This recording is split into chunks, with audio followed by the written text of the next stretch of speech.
Test की बात कर रहे हैं कि टेस्ट जो है वो आप लोगों ने क्यों नहीं किया। ये मेरा सवाल है। अगर आप किसी चीज को भी टेस्ट किए बगैर उसको लगा देंगे। आपको पता है वो जो अभी सबमरीन गई थी, क्या हुआ समुद्र में जाके? हट गई ना वो। अमीर तीन आदमी, तीन या चार थे, सारे मर गए। क्यों? उसको उस प्रेशर पे टेस्ट नहीं किया गया सही तरीके से। यही स्टूडेंट का हाल होता है, एग्जाम में जाके वो फट जाता है फिर, क्योंकि उसने अपने आप को कभी टेस्ट ही नहीं किया। वे जब टेस्ट ही नहीं करेंगे और टेस्ट किए बगैर आप तो तजुर्बा करने की कोशिश करेंगे तो क्या होगा? यही हालात होंगे जिंदगी में। कभी भी ऐसा करके देख। समझ आ रही है? मैंने अक्सर और बेशतर बच्चों के खिलौने लेके आता था, तो जिस खिलौने को ना चेक करना, अक्सर घर आके वो नहीं चलता था। मैं पाकिस्तान से बाहर था, मैंने एक एक खिलौना वहां पर टॉय जो था वो चेक किया, सेल डाले। वो कहते हैं जी ठीक होता है। मैं कही इसको चेक करो। मैं पाकिस्तान से तो इधर वापस नहीं आ सकता, तो इसको अच्छी तरह चेक करो आप। ये जिंदगी का बेसिक प्रिंसिपल ही यही है। अगर आप अपने आप को टेस्ट नहीं करेंगे, हमारा तो फायदा होगा, कागज बच जाएंगे, जिसने पेपर चेक करना है उसको पेपर चेक करने में भी आसानी होगी। हमारे आप जाएंगे, ये आप अपना नुकसान करें। आपको अपनी औकात की समझ ही नहीं आएगी। कल भी मैंने आपको एक वीडियो दिखाई थी कि भाई आप जिंदगी में मेहनत करेंगे, मुश्किल काम करेंगे तो आसानी पर पहुंचे। आसान काम करके दुनिया में कौन मुश्किल जो है ना वो आ, कामयाबी पे पहुंचा? कोई एक मिसाल ही दे दे मुझे। पूरी दुनिया के ममालिक आपके सामने हैं। हमारे जैसे मुल्कों ने जिन्होंने अय्याशी में टाइम गुजारा, फुल टाइम जनाब माहौल बनाया हुआ, आज क्या कर रहे हैं? पूरी दुनिया में जलील हो रहे हैं। लेकिन जिन कौमों ने तरक्की की, जिन्होंने मेहनत की, दिन रात मेहनत की, आज वो तरक्की कर रहे हैं। चाइनीज को भंगी कहा जाता था, पता है आपको? भंग पीने वाली कौम, पी के सोए रहते थे। लेकिन उस कौम उठी है, उसने तरक्की की है, पूरी दुनिया में छा गई। ना करें।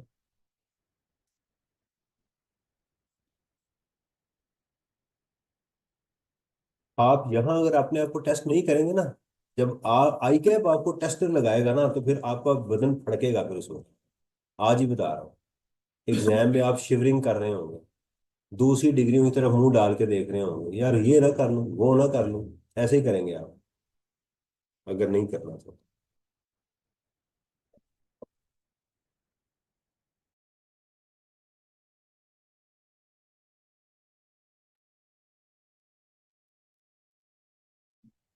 अच्छा जी, आज सेल्स टैक्स के अंदर एक बड़ा इंपॉर्टेंट और इंतहाई इंपॉर्टेंट टॉपिक जो है वो है अपोर्शनमेंट का, जो हम डिस्कस करने जा रहे हैं।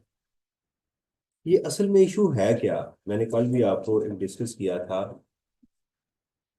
लॉ ने हमें टैक्सेबल जो गुड्स हैं उसके रिगार्डिंग ये ब्रीफ किया है कि अगर आप पाकिस्तान के अंदर टैक्सेबल गुड्स बना रहे हैं, राइट, एग्जाम गुड्स को निकाल रहे हैं, जीरो रेटेड को भी निकाल दें, एग्जाम गुड्स बना रहे हैं, तो आप जब खरीदते हैं या उसका रॉ मटेरियल या बिजली का बिल पे करते हैं, तो आप टैक्स देते हैं।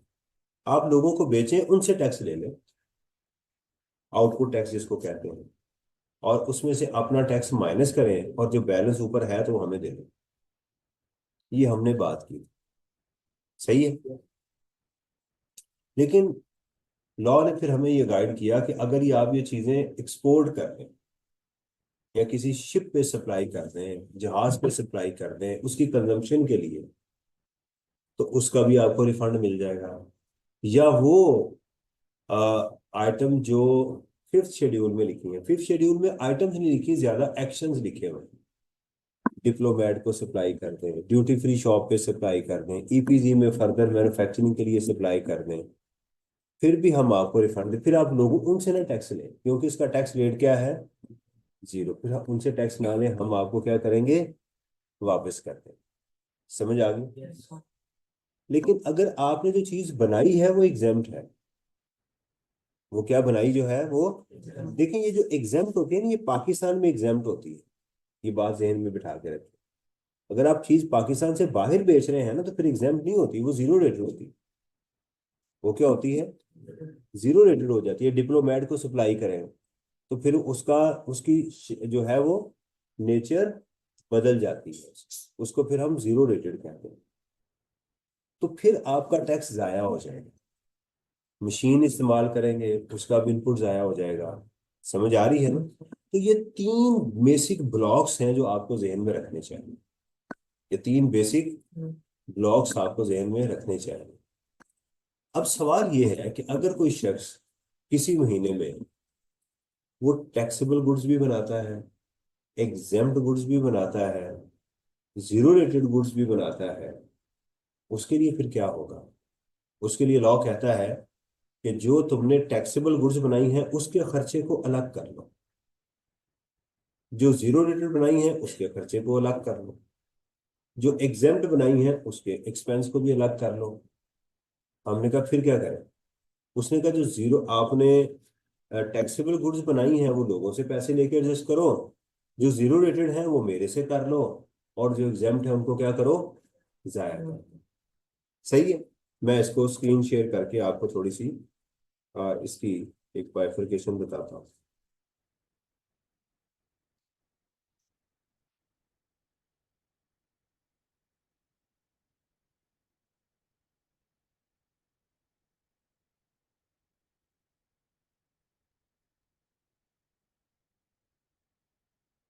अच्छा, अब ये जो कॉन्सेप्ट मैं आज आपके साथ डिस्कस करने लगा हूँ, ये कुछ टाइम लेगा दिमाग में बैठते बैठते, ये बात ध्यान में रखिएगा। इससे परेशान नहीं होना, ये थोड़ा सा टाइम लेगा। ये मेडिसिन थोड़ा सा टाइम पे काम करेगी, इसलिए आपने उसको तसल्ली से वो देखना है। देखें, मैं आपको यहाँ एक एग्जांपल देता हूँ कि आपने जरा कैलकुलेशंस करनी है। मैंने चीजें परचेज की, मेरा एक ब्लॉक है कि मैंने चीजें परचेज की लोकली और इसको मैंने सेल कर दिया। मैंने परचेज की, लेट्स सपोज 100 रुपए की, और 150 की बेच दी। ठीक है। और ये गुड्स कौन सी हैं? टैक्स एबल गुड्स हैं। ठीक है। तो इसका सादा तरीकेकार क्या है कि आप इसका 18% लें, इसका आउटपुट कैलकुलेट करें, और इस पे जो टैक्स दिया हुआ है वो इनपुट होगा। तो लें जरा इसका 18%। हाँ जी। इसका आ जाएगा 18 और इसका 27। तो ये लोगों को आपने दिया हुआ है, ये लोगों से आपने लिया हुआ है। तो डिपार्टमेंट कहता है कि बाकी जो बैलेंस बनता है 9 रुपए, मुझे क्या करो? टैक्स पेएबल जमा करवा दो। यहां तक कोई इशू हो तो बता दो। ठीक है। ये एक हमारे पास मैकेनिज्म ये वाला आ गया।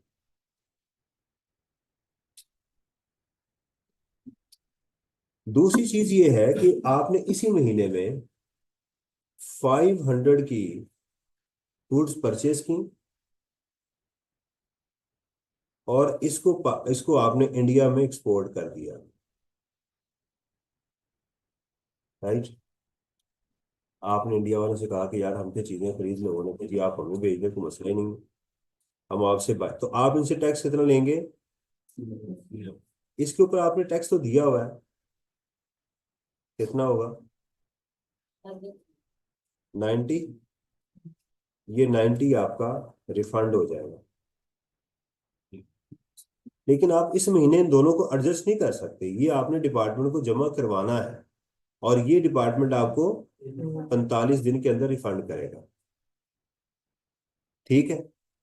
आपने इसी महीने ये भी किया कि आपने पेपर भी बाय किया 50 रुपए का, उस पे भी आपने 9 रुपए टैक्स दिया हुआ है। लेकिन इस पेपर से आपने क्या किया? बुक्स बना दी।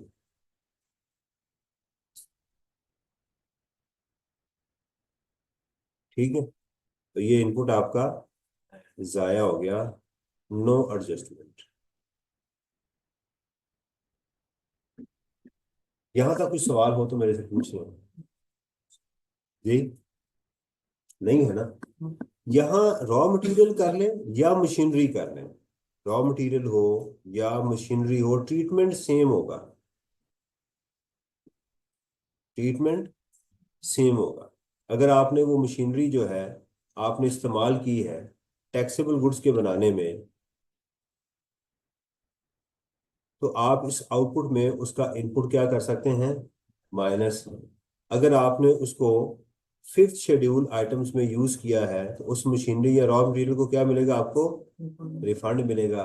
अगर ये मशीन आपकी एग्जेम्प्ट गुड्स में इस्तेमाल हुई है सिक्स शेड्यूल में तो ये जाया हो जाएगी। यहां तक पहले मुझे बताएं ये बात आपको समझ आ गई है कि कोई इशू।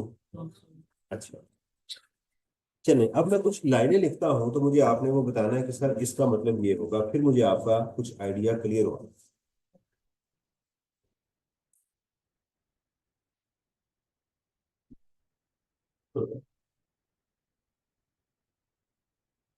गुड्स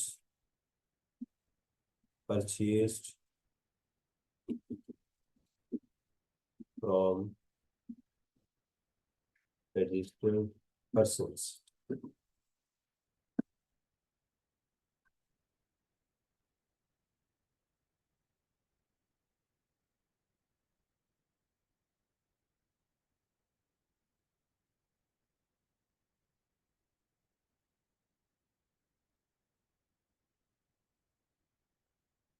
ये क्या चीज है,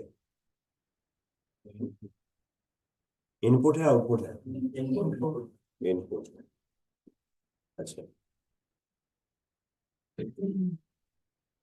goods purchase from unregistered person,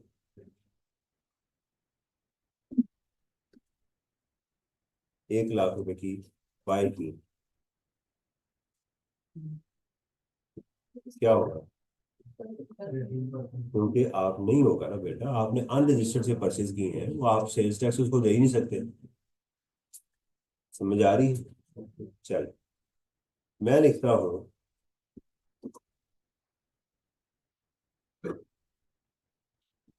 exempt goods purchase from registered person. इस पे क्या होगा, क्योंकि गुड्स एग्जाम थी ना तो आपने इस पे भी टैक्स नहीं दिया। बेशक वो रजिस्टर्ड पर्सन है लेकिन आपने टैक्स तो कोई नहीं दिया ना। समझ आ रही है। अच्छा, मैं कहता हूँ zero rated goods purchase from registered person,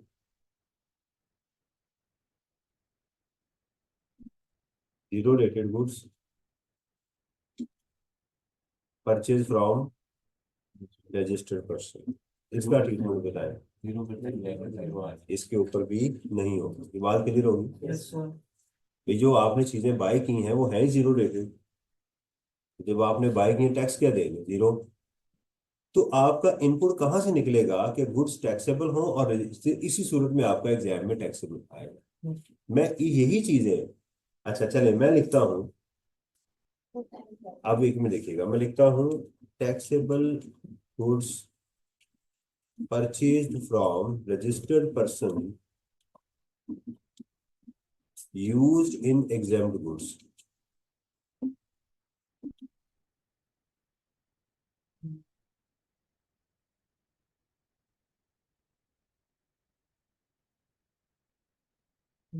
मैंने रजिस्टर्ड पर्सन से बाय की हैं लेकिन यूज कहाँ हुई है, एग्जाम, मैंने टैक्स भी दिया हुआ है इसके ऊपर,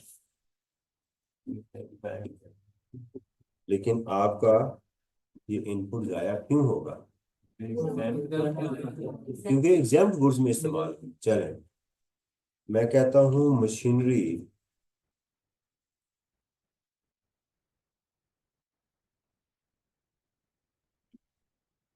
machinery purchase from registered person used in the exempt goods, ये भी क्या होगी, जाया हो। चल मैं इन दोनों को जीरो रेटेड की बजाय मैं टैक्सेबल गुड्स कर देता हूँ, taxable goods purchase from registered person used in the zero rated goods.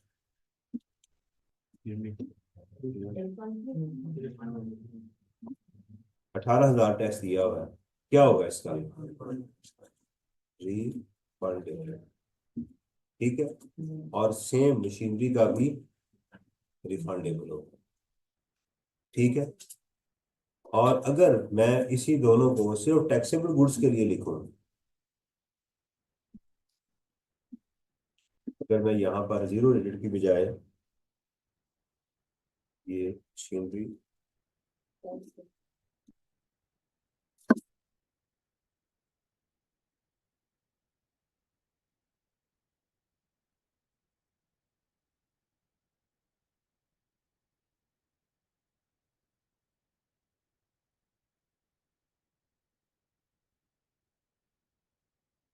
अच्छा यहाँ मैं जीरो रेटेड की बजाय अगर इसको मैं टैक्सेबल कर दूं,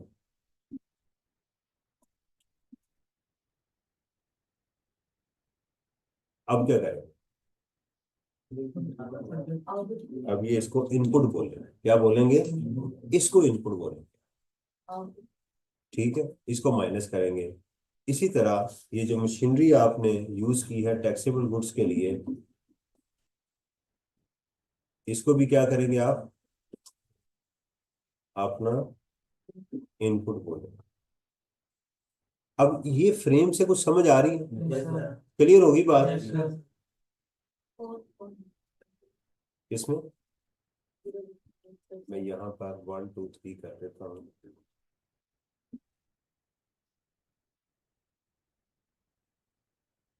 पॉइंट नंबर बताए कौन सा?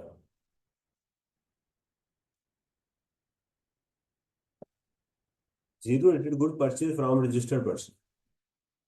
जीरो रेटेड गुड से मुराद ये 0%। जब मैं बाय करूंगा तो टैक्स तो नहीं दूंगा।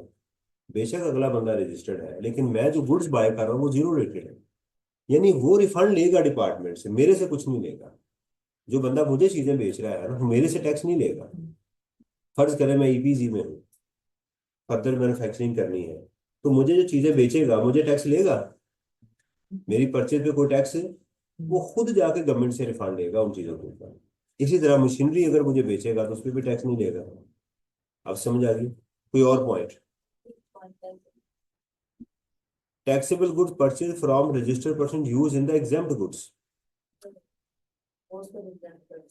एग्जेम्प्ट गुड्स में अगर आपने कोई भी चीज इस्तेमाल करेंगे, मशीनरी इस्तेमाल करेंगे, तो वो जाया हो जाएगी, उसका इनपुट आपको नहीं मिलेगा। Not allowed.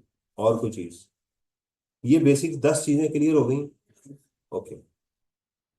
अब एक सवाल है, मैं आपके सामने उसको शेयर करने लगा हूं।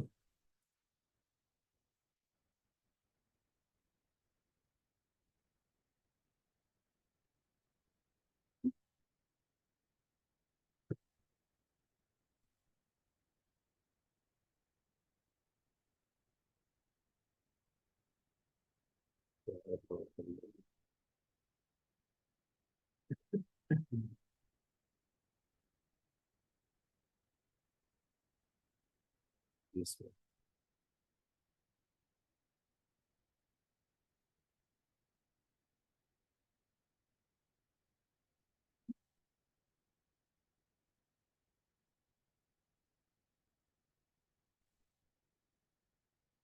ये अच्छा, अब देखिए, अगर सवाल के अंदर जो डेटा है कुछ इस तरह से गिवन हो,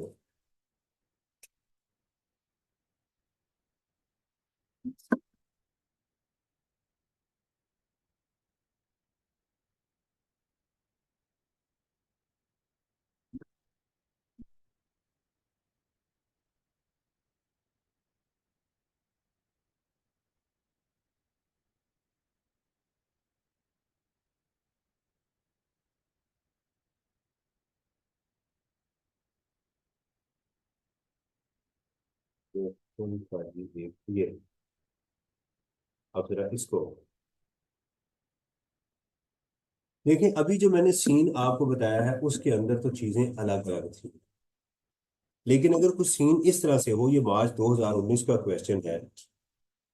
वो कहता है जी, taxable goods purchase from registered person, लेकिन नीचे जाके वो कहता है taxable supplies to registered person वो 12 लाख की है, exempt supplies to registered person वो 3 लाख की है, और जीरो रेटेड सप्लाई जो है वो भी 3 लाख की। लेकिन मुझे क्या करना है, सवाल के अंदर, केस स्टडी के अंदर, अगर मुझे, आप समझे ये 3 कबीले हैं, ये 3 ट्राइब्स हैं, क्या है, 3 खानदान हैं, एक टैक्सेबल, एक जीरो रेटेड और एक एग्जेम्प्ट। ये 3 खानदान हैं जो उन्होंने काम करना है। मैंने कहा कि ये जो चीजें बेचूंगा तो मैं लोगों से टैक्स लूंगा, राइट। ये बेचूंगा तो मैं लोगों से टैक्स नहीं लूंगा।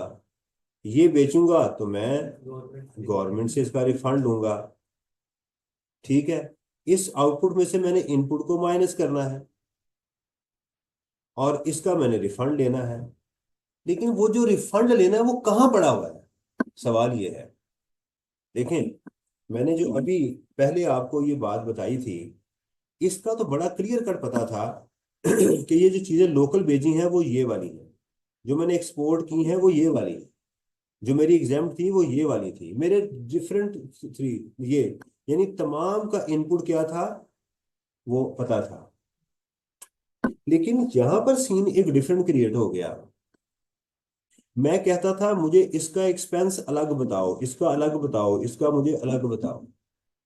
लेकिन ऊपर कहाँ पड़ा हुआ है, कॉमन पड़ा हुआ है ये, यहाँ एक ही फिगर है। वो कहता है ये हमने चीजें खरीदी, हमने कोई अलग अलग बुक्स ऑफ अकाउंट्स नहीं बनाए, यही चीजें हैं, इनमें से कुछ चीजें हमने एग्जाम्प्ट बना के बेच दी, इनमें से कुछ चीजें हमने एक्सपोर्ट कर दी हैं, इनमें से कुछ चीजें टैक्सेबल बना के बेच दी हैं। और वो खामोश है, अब क्या करें। हाँ, ये इसलिए लॉ ने ये कहा कि आप एक काम करो कि इनकी जो सेल की प्रपोर्शन है ना, उसी प्रपोर्शन के साथ इसके इनपुट को भी पोर्शन कर दो। इसका हिस्सा इनपुट में ले जाओ, इसका हिस्सा रिफंड कर दो और इसके हिस्से को क्या कर दो, जाया कर दो। अब समझ आई, क्लियर। चले, अब अब ऐसा सवाल जिसके अंदर एक से ज्यादा कबीले मौजूद हों, क्लैंस मौजूद हों, ट्राइब्स मौजूद हों, इसके लिए मैं लफ्ज यूज किया करूंगा डाइवर्सिफाइड इनकम। क्या यूज किया करूंगा, मैं आपसे पूछा करूंगा कि क्या यहाँ डाइवर्सिफिकेशन है या नहीं है। ये लफ्ज आपने याद रखना है। एक लफ्ज में बोलता हूँ क्लेम, एक लफ्ज में बोलता हूँ आउटपुट, एक बोलता हूँ इनपुट। ये क्लियर है, पढ़ तो नहीं रहे जाके घर, राइट।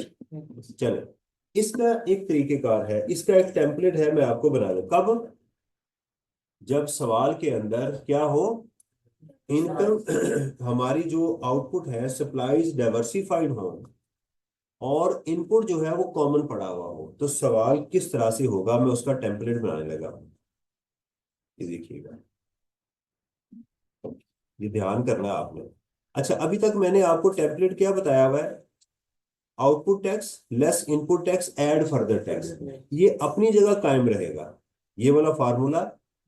लेकिन इससे ऊपर 2 वर्किंग होगी, कब, जब हमारी सप्लाईज डाइवर्सिफाइड होंगी। अब चलते हैं,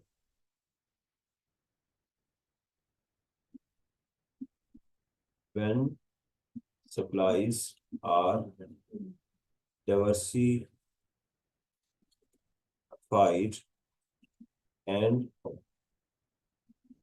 expenses or purchases are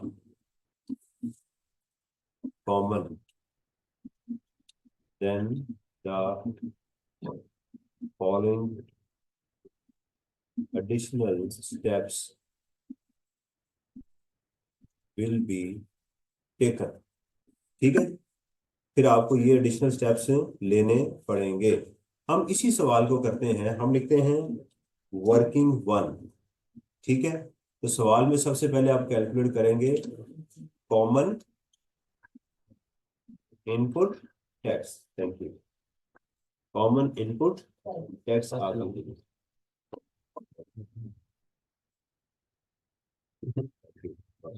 सही है, अरे चाप पी के चलते। वो तो ठीक है, ठीक हो गया। हाँ जी, कॉमन इनपुट टैक्स।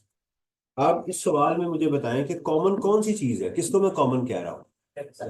एक्सपेंसेस को, इसको मैं कॉमन कह रहा हूँ कि इसका मुझे कॉमन से मुराद ये है कि ये मुख्तलिफ जगहों पर इस्तेमाल हुई है। ये बात क्लियर है? देखिए मैंने आगे करवानी है, जब तक आप मुझे ओके नहीं करेंगे मैं नहीं चलूंगा। ये बात क्लियर है? लॉ ने इसको कॉमन की बजाय रेजिडुअल का किया हुआ है। रेजिड्यू, रेजिड्यू कहते हैं बच जाने वाली चीज। लॉ ने इसके लिए क्या लफ्ज यूज किया हुआ है? Residual input tax. मैं कॉमन, आप दोनों में से कोई एक लफ्ज एग्जाम में लिखेंगे, कॉमन या रेजिडुअल इनपुट टैक्स, दोनों एक करेंगे, दोनों नहीं, कोई एक। तो आप क्या करेंगे? Purchases from registered persons 15 lakh की। ठीक है, नहीं नहीं बेटा, ये मिस्टर बी अलग है, ये अलग है, मैं उसको तो डिस्कस ही नहीं कर रहा, मैं तो अभी सिर्फ मिस्टर ए को डिस्कस कर रहा हूँ। मैं ए को डिस्कस कर रहा हूँ, ये तीनों इंडिपेंडेंट केसेस है। तो रेट कितना हो गया इसका? 18%।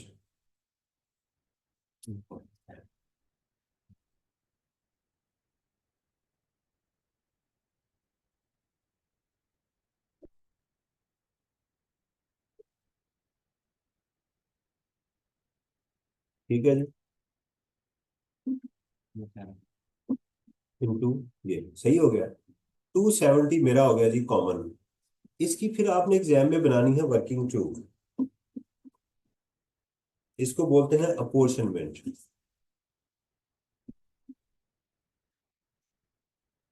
इसमें पहला कॉलम होगा सप्लाईज का, दूसरा उसकी होगी वैल्यू, ठीक है, तीसरा होगा इनपुट टैक्स, तीसरा होगा इसका परसेंटेज का।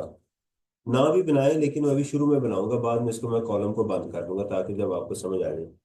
फिर होगा यहाँ पर कॉमन इनपुट टैक्स, ये वाला। यहाँ पर आपने लिखना है सप्लाईज टू, पहले आपने लिखनी है टैक्सेबल, फिर आपने एग्जाम में लिखनी है जीरो रेटेड अगर है तो, फिर आपने लिखनी है एग्जाम्ड। ठीक है, अब टैक्सेबल में दो होंगी आपकी, रजिस्टर्ड, अनरजिस्टर्ड या दोनों को। ठीक है जी, taxable supplies to registered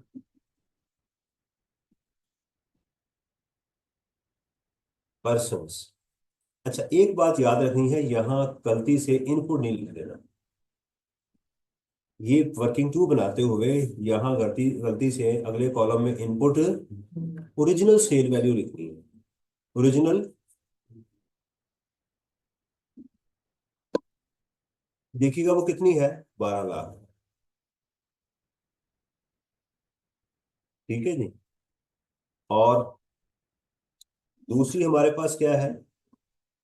zero rated कितनी है? 3 लाख, ये भी 3 लाख।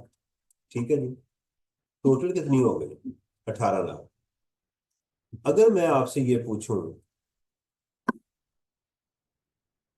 कि साहब इसमें, इस 18 लाख में 12 लाख कितने परसेंट है, तो आप क्या करेंगे? 12 लाख को डिवाइड करेंगे 18 लाख पे, हम कहेंगे कि इसमें टैक्सेबल सप्लाई जो है वो कितनी है? 67%। और 3 लाख कितने परसेंट है? 17%। ऐसे ही है, समझ आ गई? अब हमने कहा कि हमने करना क्या था, वो वाला इनपुट टैक्स ये जो था, मैं इसको, 17% हाँ जी, 17% कैसे आया? 3 लाख को 18 लाख पे तकसीम करें, वो मैंने राउंड नहीं किया हुआ, राउंड थोड़ा सा करेंगे। ये आ रहा है, इधर देखो, ये आ रहा है। ये कॉलम बाद में मैं बंद करवा दूंगा, फिलहाल समझाने के लिए कर रहा हूँ। तो हमने कहा कि हमने 18 लाख की जो सप्लाई की है, उसके लिए हमारे एक्सपेंस के ऊपर 2,70,000 रुपये का सेल्स टैक्स पे किया हुआ है हमने। क्या किया हुआ है? पे किया हुआ है। तो क्या करेंगे आप करेंगे 2,70,000 का, 2,70,000 का 16%, 2,70,000 का ये, इसमें इसको हम इनपुट कहेंगे, ये हमारा रिफंड कहलाएगा, और ये जाया हो जाएगा, ये क्रॉस क्रॉस क्रॉस, ये गया। अब तो इतनी बात समझ आ गई। यानी आज उस बेसिक क्वेश्चन में सिर्फ यही चीज नहीं आई है, इसके अलावा कोई और चीज नहीं, नहीं, और फर्दर इसमें कोई और चीज नहीं, नहीं। मैं उसी टेम्पलेट को, वो जो ऊपर बना हुआ था, मैं कॉपी करके नीचे करने लगा हूँ, ये देखिएगा इसको, ये देखिए। यानी अब आज के दिन आपकी क्या नई डेवलपमेंट हुई, क्या नई आइटम ऐड हुई है आपके पास, कि इससे ऊपर दो वर्किंग्स आ गई। देखें, अब इसमें अनरजिस्टर्ड को तो सेल है नहीं ना, पहले मैं कर लूं कंप्लीट फिर समझाता हूँ। सेल किसको है, सिर्फ रजिस्टर्ड पर्सन को, ये आ गई, राइट। इनपुट टैक्स, अब देखें, अभी तक मैंने जो आपको ब्रीफ एक्सरसाइज करवाई थी, ये अमाउंट डायरेक्ट गिवन होती थी, ये वाली। अब ये अमाउंट कौन सी है, ये वाली, समझ आ गई, ये अमाउंट डायरेक्ट इनपुट आ गई, ठीक है, ये हमने माइनस कर दी। अच्छा, चूंकि इसमें वो अनरजिस्टर्ड को है ही नहीं, ये भी गया, तो ये मेरी सेल्स टैक्स पे। प्लस अब इसमें एक नई नीचे लाइन लिखेंगे, सेल्स टैक्स रिफंडेबल, और वर्किंग टू का रेफरेंस देंगे, और ये आपकी अमाउंट, ये जो 45,000 है, ये वाली अमाउंट इधर आ जाएगी। ठीक है, मैं इसको जरा कलर करता हूं ताकि आपको समझ आए। ये देखिएगा, मैं इसको, इसको और इसको कलर कर दूं ताकि आपको समझने में आसान, ये बहुत इंपॉर्टेंट इशू है जो आपको समझ आनी चाहिए। और ये 45,000 मैं ग्रीन कर देता हूँ इन दोनों को।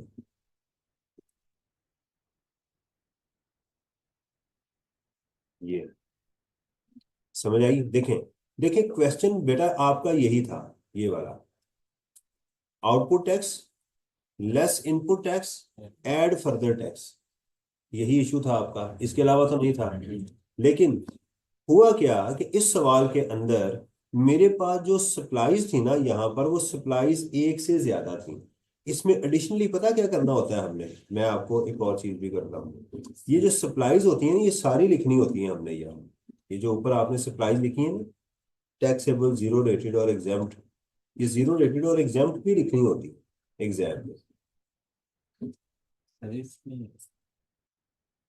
स्लाइड वन में जिस क्वेश्चन ऐड किया वो फोन पर तो यहाँ पे तो हमने कोई अनरजिस्टर्ड केस ऐड नहीं, नहीं।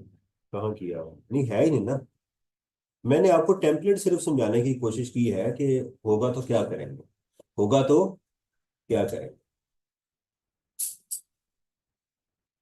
सही है। एग्जाम कब होगी? इसका आउटपुट टैक्स में एग्जाम कब होगी? यहाँ पर ये लो, ये लो, जीरो रेटरी को 0% कर देते, ठीक है। दोबारा सुनिएगा, आज हमारे क्वेश्चन का टेम्पलेट कंप्लीट हो गया। यानी आज मैंने तकरीबन एक आध आइटम जो आएगी मैं आपको बताऊंगा। वर्किंग वन क्या है, मुझे बताएं। नॉर्मल क्वेश्चन देखिए आपका बेटा यही होना है, यही आपका असल क्वेश्चन है। लेकिन असल ये वर्किंग कब बनानी है, जब ये वाली कंडीशन पूरी हो पेपर के अंदर, ये वाली कंडीशन पूरी हो एग्जाम के अंदर, ठीक है। ये नोट कर लिया कि नहीं,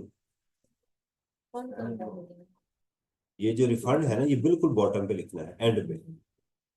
जब पूरा सवाल मुकम्मल हो जाए तो इस रिफंड को उठा के आपने इधर डाल देना, ये वाला। यानी आपके सवाल में से सिर्फ ये वाली फिगर आगे जानी है न्यूमेरिकल के अंदर, यहां पर ये वाली आनी है, और फिगर नहीं आनी।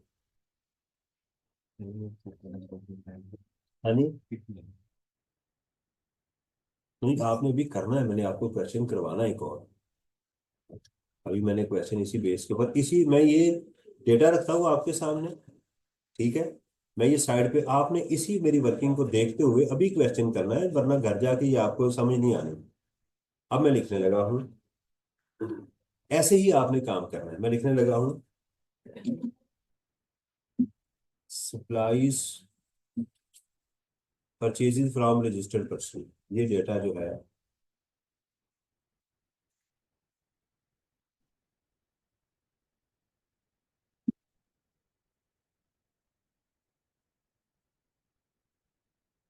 Purchases from registered person, same 15 lakh की। ठीक है जी। बेटा अभी इसको, हाँ जी,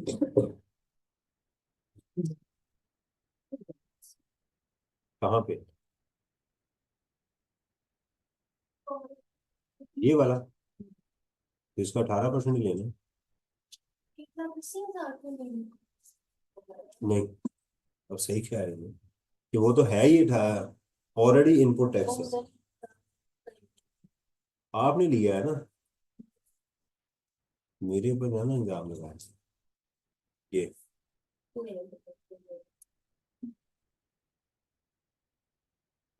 ये 18 का 18% तो नहीं हो सकता ना आपका, ये वाला। लें जी, taxable supplies from registered person. अब मैं लिख लगा हूँ taxable supplies from unregistered person, एक और आइटम ऐड करने लगा हूँ आपको थोड़ा सा कंफ्यूज करने के लिए, इससे कंफ्यूज तो नहीं होंगे। वो है जी 8 लाख की। ध्यान से करना सवाल, और उसके बाद मैंने आप अभी करना है ना,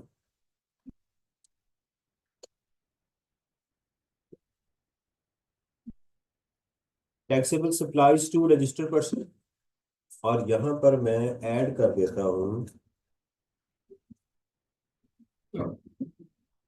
taxable supplies to unregistered person.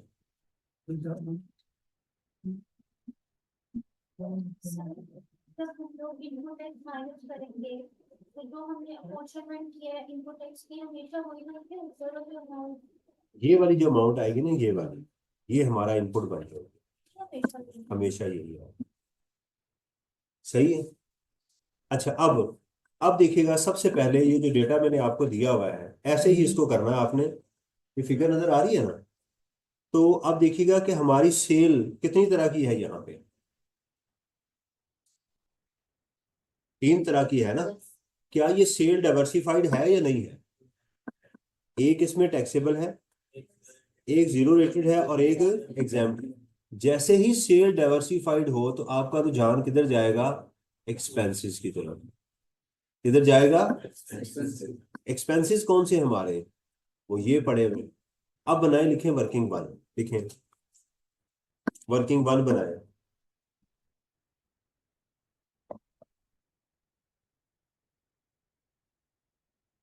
जी। लिख लिया वर्किंग वन? वर्किंग वन क्यों लिखा बताइएगा? क्योंकि कॉमन क्यों लिखा आपने? क्योंकि ये एक्सपेंस 3 एक्टिविटीज में इस्तेमाल हुआ है, हमें अलग अलग करना था, बांटना था, 3 खानदानों में बांटना था इसे। ये बांटने वाला हिस्सा अब नया आज आया है कि बांटना है इसको। 2 खानदान हो दोनों में बांट देंगे, 3 हो तीनों में बांट देंगे, एक हो एक को दे देंगे। अभी तक जितने क्वेश्चन मैंने करवाए हैं ना, वो सारा एक ही खानदान, अब 2 फैमिलीज आ गई। सही है, लिखें कितना आ गया जी? अब इसमें परचेज फ्रॉम रजिस्टर्ड पर्सन भी है और अनरजिस्टर्ड पर्सन भी है, तो क्या करेंगे? अनरजिस्टर्ड को इग्नोर कर देंगे, क्योंकि उससे तो आपने अनरजिस्टर्ड से परचेज कर लें, एग्जाम सप्लाईज परचेज कर लें, उससे तो कुछ भी नहीं होगा। ठीक है, समझ आ रही है? चलो, अभी मैं थ्योरी बाद में पढ़ाऊंगा, पहले मैं आपको एक बेसिक चीज बता दूं। जिसकी वर्किंग वन होगी वो कहे सर मेरी वर्किंग वन होगी। Working one done. Apportionment, common tax का दूसरा नाम क्या है? रेजिजुअल। रेजिडुअल, हम देसी लोग रेजिडुअल बोलते हैं, कंप्यूटर से कहेंगे ना, इसलिए मैं आपको कहता हूँ चैट जीपीटी के साथ बात किया करें। आप रेजिडुअल बोलेंगे शायद वो समझ जाए, लेकिन जब वो बोलेगा तो नॉर्मली रेजिजुअल बोलेगा, रेजिजुअल, तो आपको फिर पता नहीं चलना कि ये क्या क्या है।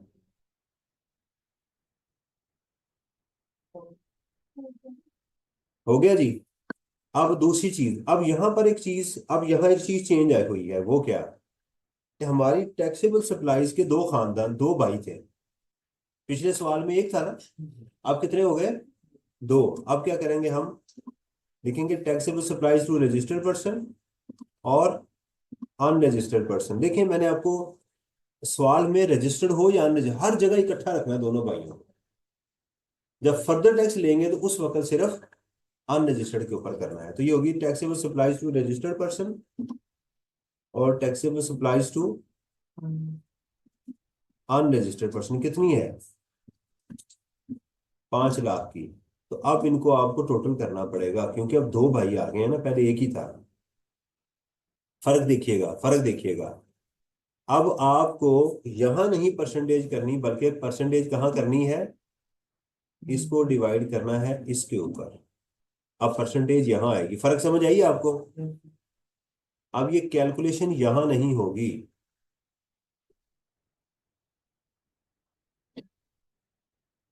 अब कैलकुलेशन कहाँ होगी देखिएगा। 270 multiplied by 17 lakh. 270 multiplied by ये परसेंटेज। बहुत ज्यादा गलती नहीं करनी चाहिए। ये आपका इनपुट बन गया। जब वर्किंग टू कंप्लीट हो जाए तो मुझे आपने बताना है।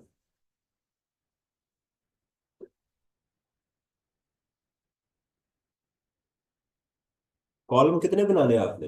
एक, दो, तीन नॉर्मली, लेकिन परसेंटेज सिर्फ समझाने के लिए बना रहा हूं। जब आपको समझ आ जाएगी ना तो फिर इस कॉलम को मैं बंद कर दूंगा, इसको नहीं बनाया करूंगा। किसका टोटल गलत था? 3 लाख उनके को फोन में। पहले इसकी परसेंटेज चेक करें। 3 lakh divided by 40 lakh. 3 lakh. Sir 40 lakh 40 नहीं बनता, 40 नहीं बनता, ये बनता है 23 लाख। आप तो लड़ते हैं मेरे साथ। अब ठीक है, काम करेंगे तो पता चलेगा ना कि आप गलती कहाँ कर रहे हैं। देखिए मेरी एक बात याद रखें, मैं चार्टर्ड अकाउंटेंट हूँ। मैं अब 100 गलतियां भी करूंगा ना तो मेरी डिग्री कैंसिल नहीं होनी। पहली बात तो ये है। मैंने सिर्फ हर साल आई कैप को अपनी फीस जमा करवानी है, एनुअल सब्सक्रिप्शन, बस। तो इसलिए आपने ठीक करना काम। जब वर्किंग टू करनी है जरा, इसका आसान तरीका बताऊं।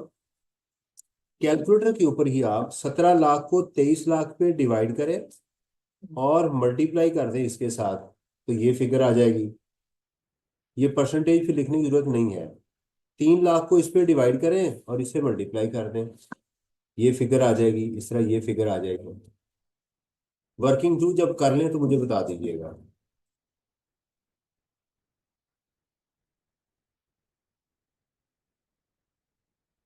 हमारे सवाल में अभी दो भाई और पड़े हुए हैं, ए बी सी डी। इस क्वेश्चन में कितने लोग थे? 3, A B C D.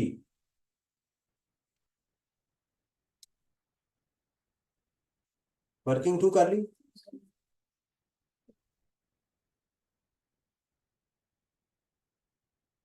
Online जो देख रहे हैं बेटा, वो जरा इसको साथ साथ वर्किंग किया करें।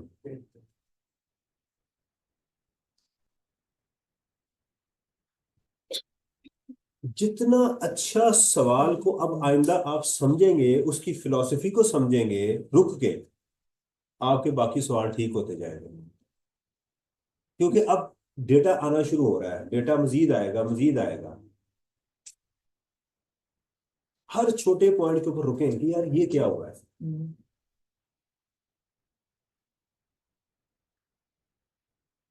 हाँ जी बताएं, गलती हो रही है। तो 17 को डिवाइड करना 23 को मल्टीप्लाई कर 73.91% करना। हाँ जी, 3 लाख को डिवाइड करना 23 लाख पे और मल्टीप्लाई करना है 2,70,000 से। ठीक है, फिर 3 लाख को डिवाइड करना है 23 लाख पे और मल्टीप्लाई करना है इसके साथ। नहीं समझ आ रही तो परसेंटेज लेके लिख लें। ठीक है, यानी 27 लाख का 73% ये है, 27 लाख का 13% ये है, 27 लाख का 13% ये है। ऐसे कर लें, या कैलकुलेटर पे डायरेक्ट करना चाहते हो तो 17 लाख को डिवाइड करो 23 लाख पे और मल्टीप्लाई कर दो ऐसे। मैं इसकी कैलकुलेशन आपको यहाँ करके दिखाता हूँ। 17 lakh divided by 23 lakh multiplied by 2,70,000। इसकी कैलकुलेशन कैसे होगी? 3 लाख डिवाइडेड बाय 23 लाख। देखिए ये चीजें दोनों कांस्टेंट रहेंगी आपकी तीनों वर्किंग्स में। ये सिर्फ फिगर ऊपर चेंज होगी बस। ठीक है जी, बताइएगा हो गया ये? अब देखिएगा आगे हमने सप्लाई कर दी। ये देखिएगा सप्लाईज टू रजिस्टर्ड पर्सन कितनी होगी? 12 लाख की। और इसमें एक और चीज भी आ गई, supplies to unregistered person. Supply, अब फिर हम दोबारा अपने सवाल में, जैसे ही बेटा आपने ये वर्किंग कर ली ना, अब आप नॉर्मल सवाल में चलेंगे उसी पैटर्न पे जो पहले था। उसी पैटर्न पे जो पहले था। सप्लाईज टू रजिस्टर्ड पर्सन कितनी है? 18, ये 12 लाख। और सप्लाईज टू अनरजिस्टर्ड पर्सन कितनी है? 5 लाख। ठीक है जी, 18% और 5 लाख का 18%, 9। ये आ गया 90। टोटल मेरा आउटपुट ये आ गया। इनपुट टैक्स आपका आ गया जी। कौन सा इनपुट टैक्स आएगा? ये वाला, ये दिस वन, वो आपने लिख दिया। ठीक है। और अब यहां आ जाएगा फर्दर टैक्स, क्योंकि मेरे पास अनरजिस्टर्ड की सप्लाई मौजूद है, वो ऐड हो जाएगा।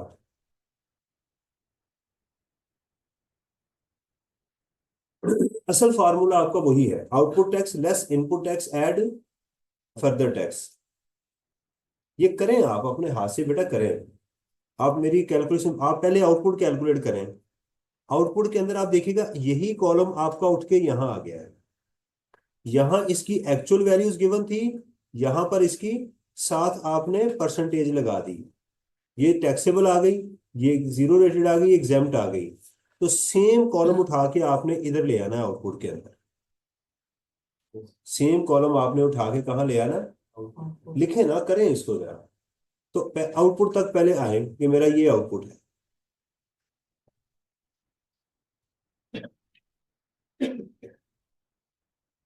देखिए बाज लोगों का दिमागी प्रोसेसर थोड़ा सा स्लो होता है, परेशान नहीं होना। अल्लाह ताला ने हर बंदे को डिफरेंट जो है क्वालिटी दी हुई है। हर शख्स के लिए डिफरेंट क्वालिटी है। कुछ लोग समझते लेट हैं, लेकिन जब समझ आ जाए तो रिटेन अच्छा कर लेते हैं। कुछ लोग बहुत जल्दी समझ लेते हैं लेकिन रिटेंशन नहीं होती उनसे। कुछ लोग समझ भी जल्दी लेते हैं, रिटेन भी ज्यादा कर लेते हैं। हर एक के दिमाग में सलाहियत डिफरेंट है। दूसरों को देख के परेशान नहीं होना कि मुझे समझ, ये आ जाएगी समझ। जब आप सोचेंगे ना मुझे समझ नहीं आनी, तो फिर आपका दिमाग बंद हो जाएगा। क्योंकि इस दिमाग में अल्लाह ताला ने ये क्वालिटी रखी है कि इसको जो मैसेज चला जाए ये उसके मुताबिक काम करता है। आप कहेंगे कि मैंने सीए करना है, ये हो जाएगा। आप कहेंगे यार पता नहीं हो रहा है कि नहीं होना, तो आपको मच्छर काटी जाएगा। कभी इधर काट रहा है, कभी इधर काट रहा है। समझ गया ये? जी, बाहर जाए तो स्मोक तंग कर रही है, अंदर आए तो मच्छर तंग कर रही है। आउटपुट हो गया जी कैलकुलेट, कोई इशू? आउटपुट में क्या लिखना है? जितनी भी सप्लाई है सारी आउटपुट में डाल देनी है। और जो टैक्सेबल गुड्स हैं उनका 18% ले लेना, कोई मसला ही नहीं है। सादा चीज, राइट। इसमें इनपुट कहाँ से आ रहा है? ये वाला, ये इनपुट आपने उठा के इधर डाल दिया। ये रिफंड आपने इधर लिखना है। Formula output less input add further tax, output less input add further tax. वो स्टूडेंट जिन्होंने मेरी ब्रीफ एक्सरसाइज, वो छोटे छोटे मैंने जो कराए थे आपको, वो भी नहीं किए, तो वो आज भी परेशान हो गए। जी, ये हुआ है नहीं हुआ मेरा बेटा? हो गया, कर लेता है।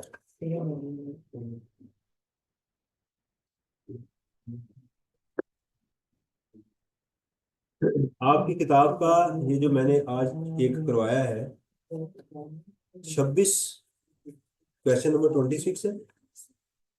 क्वेश्चन नंबर 27 है, उसका सिर्फ मिस्टेक एक ही कैलकुलेशन मैंने करवाई है, और किताब में अपोर्शनमेंट है। अगर आप अपनी किताब को पढ़ेंगे,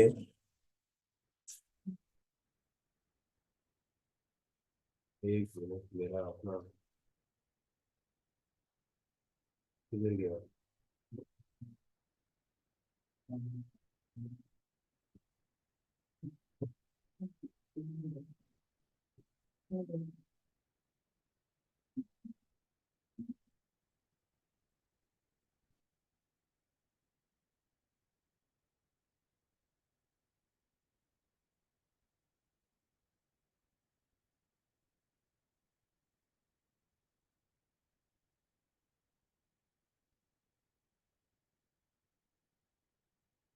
ये मैंने आपको पैरा 2.12 की प्रैक्टिस करवाई है, अभी पढ़ाया नहीं है। ये फॉर्मूला नीचे लिखा हुआ है, सही है। आप इसको कल, आज रीड करना है आपने इसको, मैं आपको कल करवाऊंगा। पहले ये बात, सॉरी, सवाल के ऊपर थे ये बात।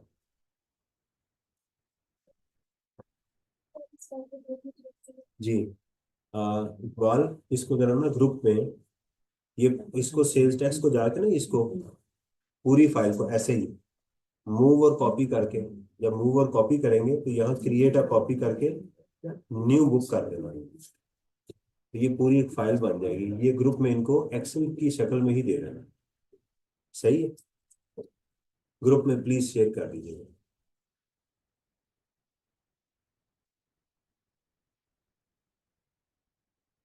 और आज का जो लेक्चर है इसको भी यूट्यूब पे करके इनको शेयर भी कर दो, ताकि बार बार भी देखना चाहें तो बार बार पोर्टल के ऊपर कोई मसला ना आ जाए, ये इनको पता चल जाए, सही है।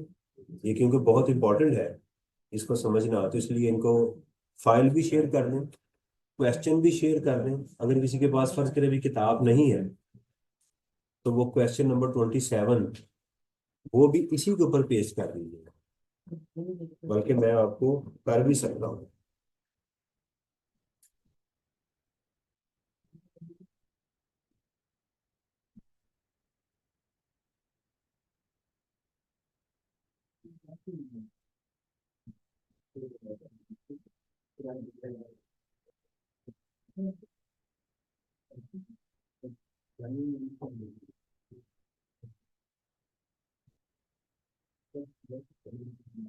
ये देखिएगा, ये आपने किया इसको, मैंने इसका प्रिंट स्क्रीन लिया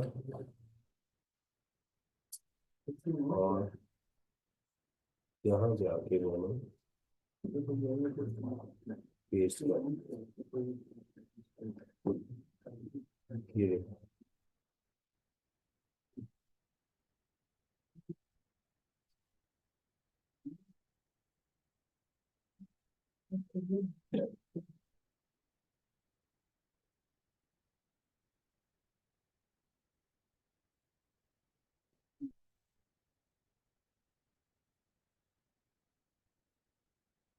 ठीक है,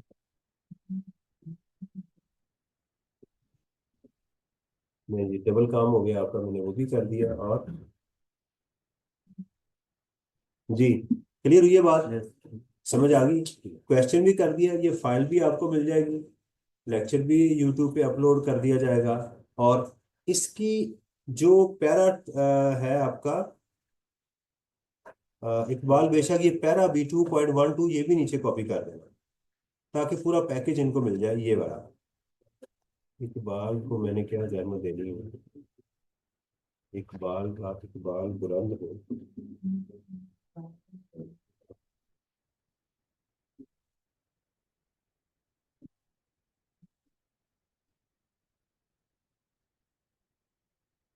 ये मैंने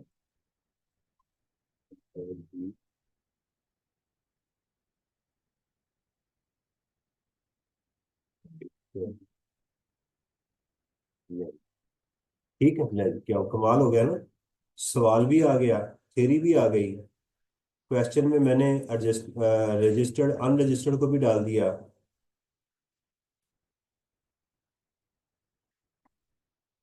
अच्छा जी, अब जरा मैं इसको कंक्लूड कर दूं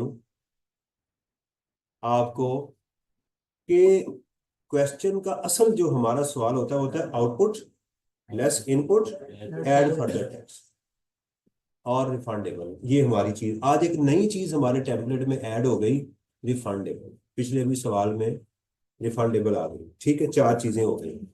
अगर सवाल में जो सप्लाईज हैं वो डाइवर्सिफाइड हो, डिफरेंट क्लैंस कबीले डिफरेंट तरह के खानदान मौजूद हों, और जो एक्सपेंसेस हैं वो किसी एक ही शक्ल में पड़े हुए हैं, हमें नहीं पता कि इसमें से कितना हिस्सा किस खानदान का है, तो क्या करना पड़ेगा कि वो आप पहले एक्सपेंस कैलकुलेट इनपुट कैलकुलेट करें और हर खानदान को उसकी वेट के मुताबिक हिस्सा दे दें।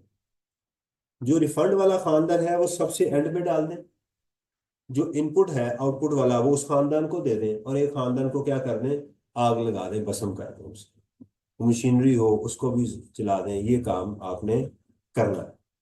इसी का आगे तीन लोग और भी हैं, बी सी और डी। इंशाल्लाह इस सवाल को कर लेंगे तो हमें बहुत सारी चीजें क्या होंगी, क्लियर हो जाए।